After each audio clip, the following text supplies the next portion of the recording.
We're joined by Tufts University. They just competed in the second semifinal of the 2025 NCAA Division III Women's Soccer Championship here in Salem. We have with us Reach Birch, head coach Martha Whiting, and Lena Segru. Coach, talk to us about tonight's game, please. Not what we expected. I thought we were ready. We came out hard. Getting scored on the first 3 or 4 minutes, whatever it was, kind of changes the game a little bit. So you're chasing right from the start. But I really feel like we continued to work. We possessed the ball really well. We created a couple opportunities in the first half, and then I thought we came out really, really hard in the second half. Really great. Played phenomenally in the first few minutes, and then I thought it was back and forth, and then they score another one. And to their credit, the 2 goals that they scored in the second half were unbelievable goals. There's nothing really Gigi could have done. I mean, any goalkeeper, it's going to be tough to save those. But I'm really just proud of the way that the group, everyone continued to work and fight and battle.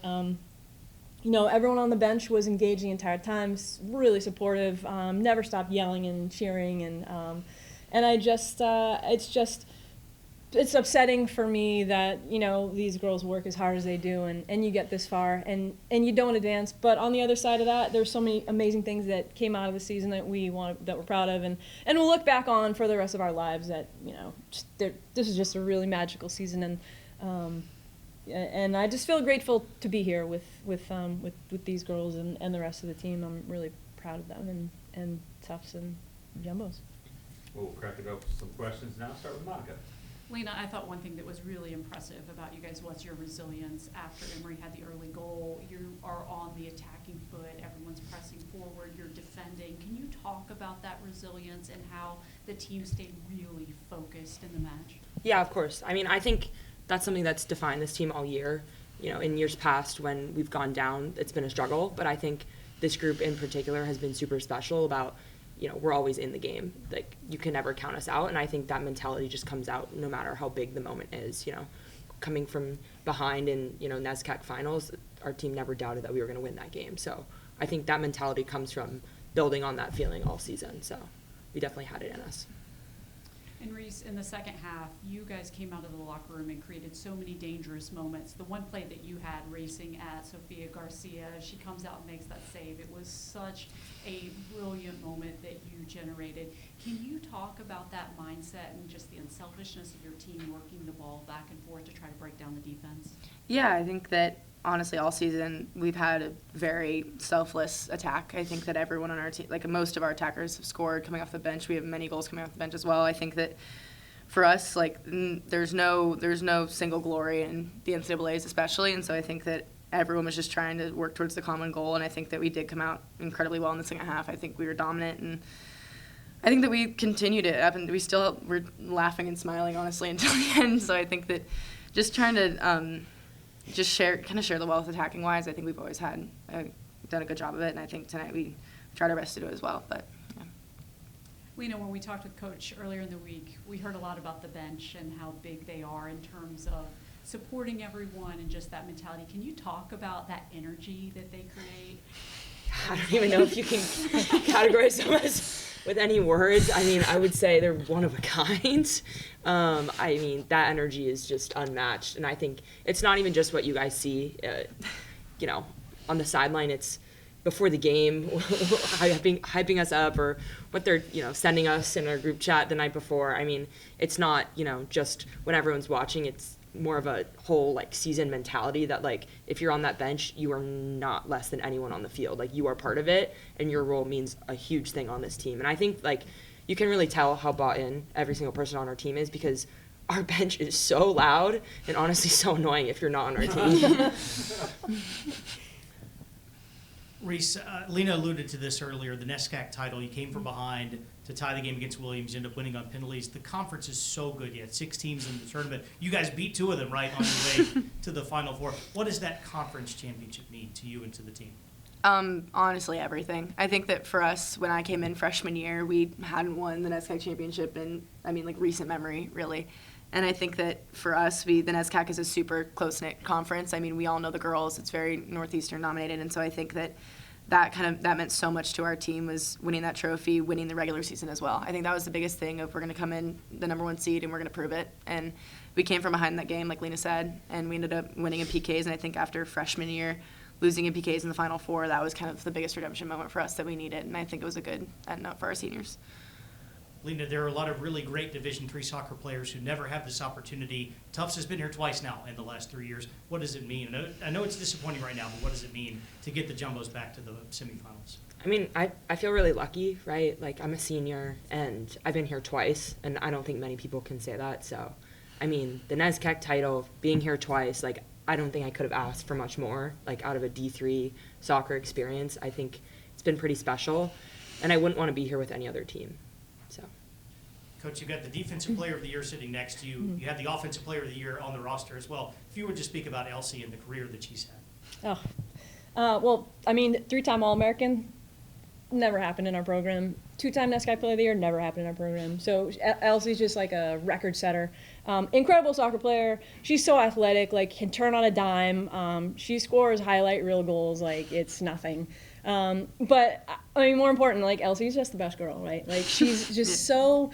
She's always smiling, always cheering. If you watch too, when Elsie comes off the field, if we sub her off, she waits at the sideline at midfield for the other girls to come off so that she can, give them a high five and tell them they did a good job. Like we've been really lucky to have Elsie, and she's a local kid. She's from Massachusetts. I feel like kind of stole her out from under everybody else, but it's been a match made in heaven, and it's gonna be really tough, moving on without her.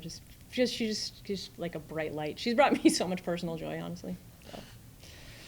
Coach, you had mentioned after the loss back 2 years ago about how driven this team was to get back here. Last year obviously came up a little bit short, but to get back here with this group and to see how determined they've been over that last 2 years to get back here and just that fight from them, like what has that meant for you as a head coach? Well, the cool thing for me is that, as Lena said, everyone has really bought into our culture, and everyone wants the same things, and everyone will do whatever they need to do in their role to help achieve our goals. There were certain points where I felt like we're just going to step out of the way. The coaches, there was a point where if you can sort of give it over in a way, and the players are, soccer's a free flow game. It's creative, and to give them the opportunity to be creative and play with joy. And just really stay out of their way at points, guide the subbing, in practice, fine-tune things we have to fine-tune, but like these are amazing soccer players and amazing people that really just love the game and love each other. Reese, question for you. Your first year when you were back here the first time, and I would love to hear how you become a leader this season on the team, and I would love to hear how you've learned from people like Lena and Elsie and other seniors and how they've helped you become such an important leader of this team. Yeah, I think it's super easy to follow in their footsteps. I mean, we had this thing that it kind of became a joke. It's our group chat name is SEALs, and it started when Elsie would send military underwater workouts that we were going to do in the off season together, and we started calling ourselves the SEALs. And genuinely, we've created kind of this like upperclassmen leadership, culture, and it's been seamless, honestly. Like us becoming juniors from sophomores they paved the way, and we kind of like really lead in tandem, I feel like, with their class, and they've been really welcoming with ours and kind of accepting our opinions and our views, which makes it super cohesive. And I think that like from freshman year and on, like seeing how they grew, we're going to try and replicate it the best we can, I guess is the easiest way to say it. Coach, I want to take a quick aside before we finish things up here and go a little bigger picture. I know I've only given you 8 minutes to kind of process this here a little bit, but amongst the last 4 teams we got here, the coaching community, more than 1,500 wins amongst the 4 of you. Talk about that in general, Division III women's soccer, the strength of the coaching group that comes about. Because rightly so, we talk about programs, we talk about athletes, and you need good, strong programs, good, strong athletes for all that. But a key component to that is the culture builders and the ones that kind of set the tone and have those victories on their record. Yeah, it's pretty awesome. It's a lot of wins. I mean, these are, 3 other coaches that have been around a long time, like me, and I think you have to be able to adjust with the times and the way that people change and meet kids where they are, because people don't always stay the same, and the cultures are different now than they were in the late 80s and 90s, and so I think if you can figure out a way to do that and love what you do every day, you know, as soon as this isn't fun or it feels like a job, then it's time to stop. But I'm pretty humbled to be part of this group of the Final Four coaches. I think it's pretty awesome. I was gonna say, it's kind of fun to be here, and you get the last 30 seconds to talk about Yeah. this specific program, because over the time you've gone through, you've had your own Yeah. longevity and created cultures and winning programs and whatnot. What makes this group a little bit unique? You get the final word. Yeah, I do think that it's their buy-in and the ability to.